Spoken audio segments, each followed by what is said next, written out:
Les gens se divisent en deux catégories à l'arrivée du Ramadan, les gens attachés à la vie d'ici-bas.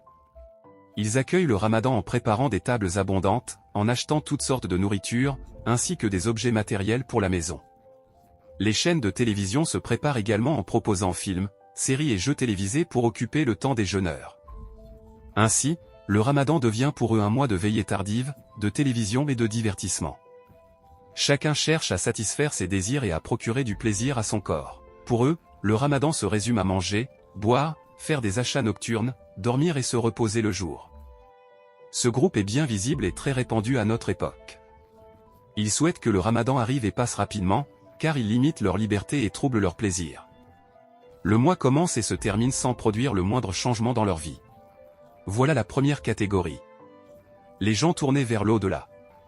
Pour eux, le Ramadan est une station spirituelle où ils se ravitaillent en bonnes actions pour le voyage vers l'au-delà et l'obtention du paradis.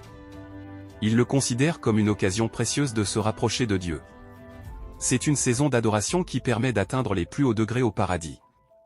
Ils se réjouissent de l'arrivée du mois du jeûne, se réjouissent du mois des prières nocturnes et sont heureux à l'idée du mois de la récitation du Coran. Dieu a réuni ces deux catégories lorsqu'il dit, lorsqu'une sourate est révélée, certains disent, qui d'entre vous a vu sa foi augmenter?